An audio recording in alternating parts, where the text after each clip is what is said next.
त्याच्यानंतर ही घटना जी घडली ती परत पुन्हा 6 तारखेला घडली. पण 6 तारखेच्या अगोदर 29 नोव्हेंबरलाच घटना घडली, खंडणी मागितली. पण त्या खंडणीचा गुन्हा त्या दिवशी नोंद करून घेतला नाही पोलिसने. मग हा पोलिसनी का करून घेतला नाही, हा सुद्धा एसपीकडेच विषय येतो. म्हणजे हा एसआयटी किंवा सीआयडीकडे नाही विषय. ते जर 29 नोव्हेंबरला तो गुन्हा दाखल करून घेतला असता तर पुन्हा 6 डिसेंबरची घटना घडली नसती. मग 6 डिसेंबरला पुन्हा ही गेले. मग 6 डिसेंबरची घटना घडली. 6 डिसेंबरला पण जर अट्रॅसिटीचा गुन्हा घेतला असता त्याच दिवशी तर 9 डिसेंबरचा घडला नसता. मग हा 6 डिसेंबरचा कुणी घेतला नाही. आणि ह्यांना कुणाचा फोन आला? 29 डिसेंबरला कुणाचा फोन आला? 29 मेला दुसरा आरोपी पकडू नका किंवा दुसरा कोणीही.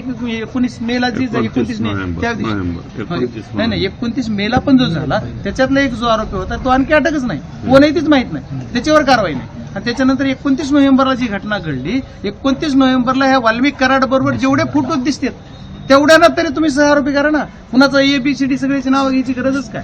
की ते फोटो दिसते डायरेक्ट. त्या दिवशीच अकला हाफला आम्ही 29 ह्यालाच नोव्हेंबरलाच ती खंडणी मागण्यासाठी आले आणि त्या दिवशी खंडणी मागितली. म्हणून त्याची फिर्याद कधी घेतली तर जी 9 डिसेंबरचा अण्णाचा मर्डर झाला आणि 11 डिसेंबरला मी ज्यावेळेस अमित भाई शाह यांना भेटलो त्याच्यानंतर जी सूत्र हल्ले त्याच्यानंतर तो खंडणीचा गुन्हा दाखल झाला त्या दिवशी.